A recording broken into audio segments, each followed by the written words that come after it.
Mesdames et messieurs, bonjour et bienvenue pour cette nouvelle édition d'Autour du monde Moyen-Orient pour ce jeudi, le 6 juin 2024. On commence notre sélection avec ce compte rendu. Le Premier ministre, Dr Mostafa Madbouli, a souligné l'importance de la transformation verte et son rôle dans le soutien de la croissance et de sa durabilité au niveau des différents secteurs, soulignant que l'État continue de placer ce dossier à la tête de ses priorités. Pour plus de détails, voici un commentaire. Le Premier ministre Mostafa Madbouli s'est réuni avec la ministre de l'Environnement, Yasmine Foued, afin d'examiner certains dossiers de travail du ministère. À cette occasion, le chef du gouvernement a souligné l'importance de la transformation verte et son rôle dans le soutien de la croissance et de sa durabilité au niveau des différents secteurs. La ministre de l'Environnement a pour sa part affirmé la volonté de renforcer et de mettre en œuvre des politiques de croissance verte, soulignant à cet égard l'évaluation des politiques de croissance verte en Égypte en coopération avec l'Organisation de coopération et de développement économique. Une série de réunions de coordination et d'ateliers ont été organisés par l'équipe de travail du ministère et de l'Organisation de coopération et de développement économique. Tous les ministères, les autorités concernées et les organismes non gouvernementaux ont été invités, en plus de la mise en œuvre de visites sur le terrain, notamment la visite du gouvernorat d'Alexandrie. Le ministre a déclaré que dans le cadre de ces efforts, un rapport détaillé a été réalisé avec comme objectif principal les villes les plus résilientes. Le résumé du rapport qui comprend l'évaluation et les recommandations a également été discuté par les comités de performance environnementale et de politique de l'Organisation de coopération et de développement économique le mois dernier. La ministre a confirmé que les réunions de présentation et d'approbation du projet de rapport ont vu l'éloge des représentants de l'organisation et des États membres pour les progrès réalisés dans l'intégration des principes de la croissance verte au niveau des politiques, des procédures et des projets mis en œuvre au cours des dernières années, notamment dans les domaines de l'atténuation et de l'adaptation au changement climatique et de l'expansion des projets d'énergie propre, ainsi que des efforts visant à préserver la biodiversité, en plus des efforts du gouvernement égyptien pour créer un climat encourageant les investissements afin de soutenir la transformation verte. Et pour plus d'explications sur ce sujet, mesdames et messieurs, nous avons le plaisir d'accueillir au bout du fil Dr Raouf Gafar, qui est analyste politique et expert en économie. Bonjour Dr Raouf. Bonjour Sam. Alors, comment voyez-vous ces propos par le président du gouvernement pour parler de ces tendances et ces stratégies de l'économie verte et également de préférer la voie de sauver l'environnement dans la prochaine période? Absolument. C'est-à-dire la conservation de l'environnement et le changement climatique, c'est une chose impérative dans ce jour. Et le mouvement envers l'énergie verte, c'est le futur. Oui. Et l'Égypte ne va jamais manquer d'aller dans cette direction. Donc ce qu'on fait, c'est justement une partie de la conception de notre futur qui se base sur l'énergie propre et sur l'énergie verte dans tous les domaines. C'est pour ça que les directives du président ont été très claires envers ceci et le Premier ministre, justement, il s'engage à exécuter cette politique pour joindre le monde développé et montrer à tout le monde que l'Égypte encore a ses soucis contre l'utilisation des carburants, etc.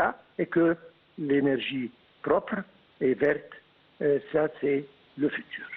Est-ce que vous pensez qu'avec le nouveau gouvernement qui va prêter serment prochainement, vous pensez que ces stratégies, les stratégies du nouveau gouvernement incluront une tendance à plus de préservation de l'environnement, recyclage et énergie renouvelable et propre?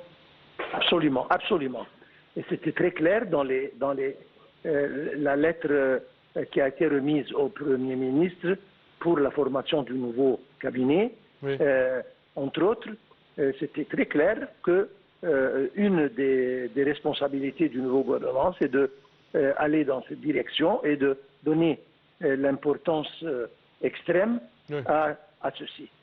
Ça va sans dire que, comme je viens de dire, c'est le futur et nous allons prendre part dans ce qu'elle. Parfait, Dr Raouf Ghafar Antoine, vous remercie énormément de vos explications. Merci à vous. Je répète que vous êtes analyste politique et expert en économie. Et nous enchaînons, chers téléspectateurs, avec cette information concernant la bande de Gaza. Des habitants de Gaza sont réduits à boire des eaux usées et manger des aliments pour animaux. C'est ce qu'a dénoncé mardi la responsable régionale de l'OMS en plaidant pour une augmentation immédiate de l'aide humanitaire aux territoires assiégés. La guerre entre Israël et le Hamas dans les trois territoires palestiniens a également des répercussions sur les soins de santé dans l'ensemble de la région. C'est ce qu'a mis en garde Hanan Balkhi, directrice régionale de l'Organisation mondiale de la santé pour la Méditerranée orientale. La responsable qui a pris ses fonctions en février a également souligné l'impact de la guerre sur les enfants à long terme. À Gaza, il y a des gens qui mangent désormais de la nourriture animale, de l'herbe et boivent des eaux usées, a-t-elle affirmé, ajoutant que les enfants peuvent à peine manger alors que les camions stationnent à l'extérieur de Rafah, ville du sud de Gaza. Le point de passage de Rafah entre l'Égypte et la bande de Gaza est fermé depuis le 7 mai par l'armée israélienne. C'était l'un des principaux points d'entrée de l'aide humanitaire depuis le déclenchement de la guerre en riposte à l'attaque sans précédent du mouvement islamiste Hamas sur le territoire israélien le 7 octobre. L'ONU et des ONG mettent régulièrement en garde contre un risque de famine dans le territoire palestinien assiégé où des produits entrent au compte-gouttes essentiellement par le passage de Karm Shalom en quantité très insuffisante. L'insécurité liée aux combats et bombardements et les voies de communication souvent encombrées de débris rendent aussi la distribution de l'aide très difficile. L'ONU avertit depuis longtemps que la famine menace à Gaza avec 1,1 million de personnes, environ la moitié de la population de Gaza, confrontée à des niveaux catastrophiques d'insécurité alimentaire. Après une récente visite au point de passage de Rafah, Hanan Balkhi a exhorté Israël à ouvrir ses frontières. Elle est particulièrement frustrée par le fait qu'Israël empêche l'entrée sur le territoire palestinien de matériel médical dont il estime qu'il peut être à double usage, civil et militaire. Et des bombardements aériens et des tirs d'artillerie israéliens ont visé la bande de Gaza du nord au sud. Des puissances occidentales et arabes exhortent Israël et le Hamas à accepter le dernier plan de cessez-le-feu. Les exigences contradictoires des deux camps semblent cependant vouées à l'échec. Ce plan, présenté vendredi par le président américain Joe Biden, après bientôt 8 mois de guerre.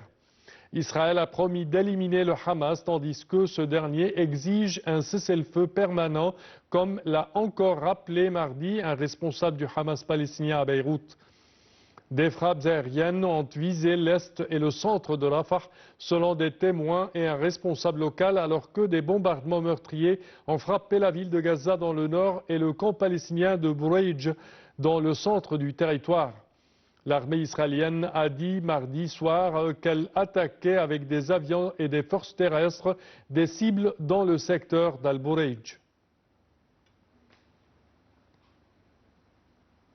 Et le président américain Joe Biden a taclé le Premier ministre israélien dans une interview au magazine Time publiée mardi, affirmant qu'il y avait tout lieu de conclure que Benjamin Netanyahu faisait traîner la guerre à Gaza pour sa propre survie politique. Le démocrate, dont les relations avec M. Netanyahu sont notoirement compliquées, a ajouté avoir un désaccord majeur avec lui au sujet de l'après-guerre dans le territoire palestinien et a jugé qu'Israël avait eu un comportement inapproprié pendant le conflit déclenché par une attaque du Hamas le 7 octobre.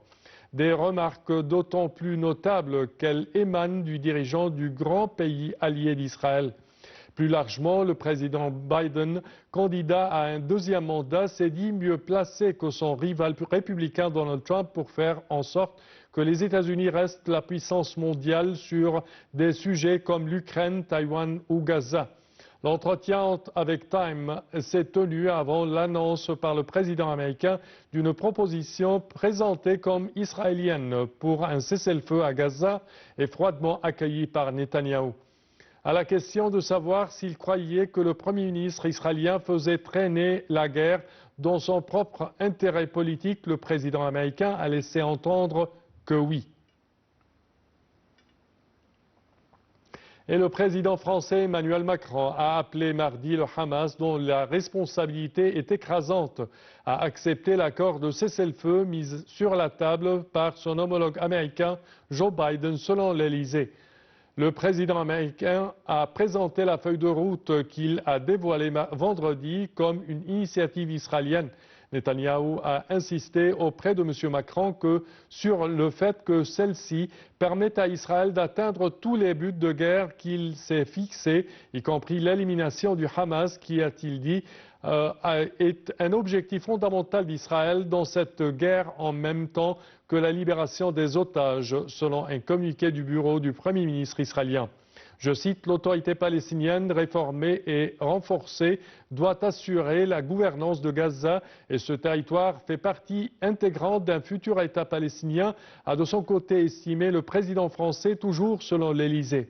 Emmanuel Macron a par ailleurs appelé à la plus grande retenue à la frontière entre Israël et le Liban, où les échanges de tirs se sont multipliés ces derniers jours, de même que les attaques ciblées menées par Israël sur le territoire libanais. Paris reste pleinement engagé pour prévenir tout risque d'escalade et promouvoir une solution diplomatique à cette frontière. Et le Premier ministre israélien Benjamin Netanyahou a affirmé hier qu'Israël était prête pour une opération très intense à sa frontière nord, où des échanges de tirs entre l'armée et le Hezbollah sont quotidiens. Cette déclaration survient en pleine guerre dans la bande de Gaza entre Israël et le Hamas, dont le Hezbollah est un allié. Je cite, « Nous sommes prêts pour une opération très intense au nord.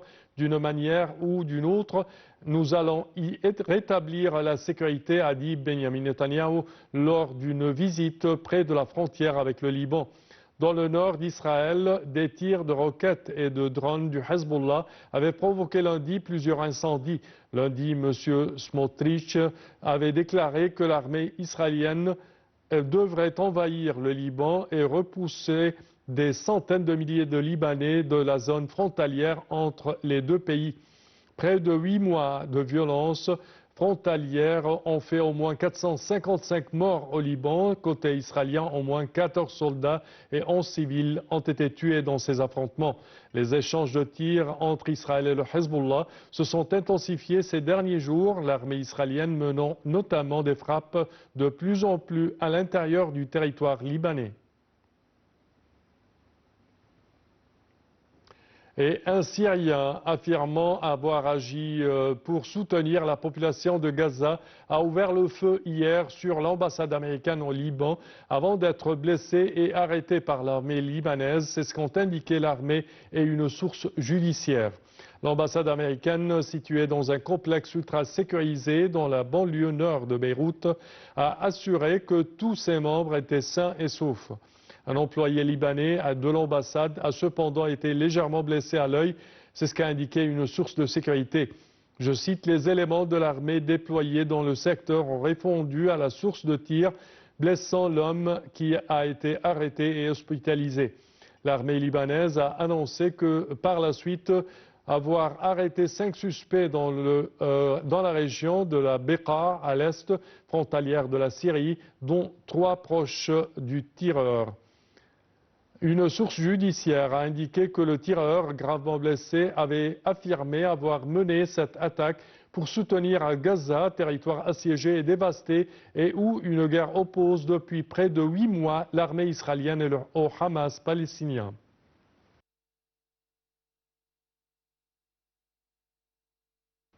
Et ceci conclut, chers téléspectateurs, notre édition d'aujourd'hui d'Autour du monde Moyen-Orient. Je vous remercie de votre attention et je vous donne rendez-vous la semaine prochaine à la même heure. Au revoir.